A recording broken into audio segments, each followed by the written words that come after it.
حضرت ابراہیم علیہ السلام اپنی قوم کے پاس سے ایک دفعہ گزرے، اذ قال لأبیہ وقومہ، قوم کو دیکھا کہ وہ اعتکاف میں ہے، اعتکاف میں ہے، کن کے؟ بتوں کے۔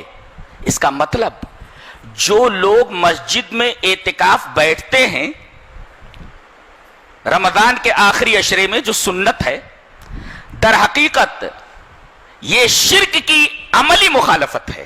بڑے خوش نصیب ہیں وہ لوگ جنہیں اللہ تبارک و تعالی مشرکین کے شرک کی مخالفت کے لیے کہ وہ بتوں کا اعتکاف کرتے تھے، اعتکاف کرنے والے اللہ کے لیے یکسو ہوتے ہیں، تو یہ شرک کی عملی مخالفت ہے۔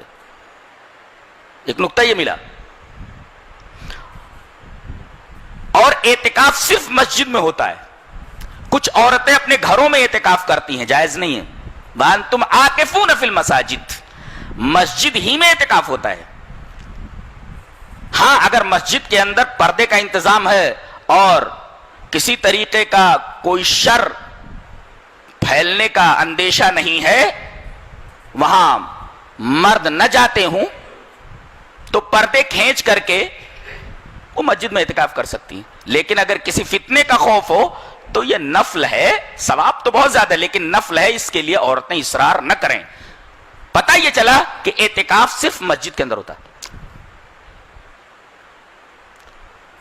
ایک سوال اور، کیا 1 گھنٹے 2 گھنٹے 4 گھنٹے کے لیے کوئی آدمی اعتکاف کر سکتا ہے؟ ایک سوال۔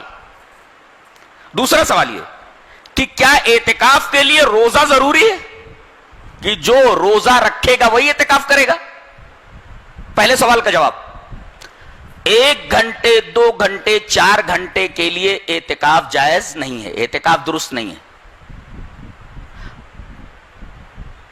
دوسرے سوال کا جواب، اعتکاف کے لیے رمضان میں روزہ شرط ہے، روزہ ضروری ہے، لیکن غیر رمضان میں اعتکاف کے لیے روزہ ضروری نہیں ہے۔ دلیل، حضرت عمر رضی اللہ تعالی عنہ نے کہا کہ اے اللہ کے رسول، میں نے 1 رات کے اعتکاف کی نذر مانی ہے تو میں نذر پوری کروں؟ تو اللہ کے رسول صلی اللہ علیہ وسلم نے ارشاد فرمایا، ہاں 1 رات کا تو اعتکاف کر لے اور اپنی نذر پوری کر۔ اس سے 2 باتیں معلوم ہوئی کہ 1 رات کا اعتکاف آدمی کر سکتا ہے، اس سے کم کا اعتکاف ثابت نہیں ہے۔ 1 دن کا اعتکاف یا 1 رات کا اعتکاف کرے، 12 گھنٹے 12 گھنٹے یا جتنی رات ہوتی ہے جتنا دن ہوتا ہے۔ اور چونکہ انہوں نے رات میں اعتکاف کی اجازت مانگی تھی اور رات میں روزہ رکھنا ضروری نہیں، وہ تو رمضان میں بھی ضروری نہیں ہے، اس سے یہ پتا چلا کہ اعتکاف کے لیے روزہ شرط نہیں ہے غیر رمضان میں، اور 1 گھنٹے کے لیے اعتکاف کرنا شرع محمدی سے ثابت نہیں ہے۔ 1 رات سے کم یا 1 دن سے کم اعتکاف نہیں ہوتا۔ اب یہ بت پرست لوگ اعتکاف کر رہے تھے اپنے بتوں کا، فوراً بول پڑے، اذ قال لأبیہ وقومہ ما ھذہ التماثیل التی انتم لا عاکفون۔ یہ تماثیل، یہ تمثال کا پلیورل ہے، تمثال کی جمع ہے۔ یہ تماثیل کیا ہیں جن پر تم اعتکاف کرو؟ تمثال کا کیا مطلب ہوتا ہے؟ کسی چیز کی ہو بہو نقل۔ کوئی بابا ہے، ان کی ہو بہو تصویر آپ نے مکان کے اندر خیر و برکت کے لیے لٹکا رکھی ہے، شرک ہے یہ۔ اس لیے کہ کسی چیز کی ہو بہو تصویر، دیٹ از کالڈ تمثال۔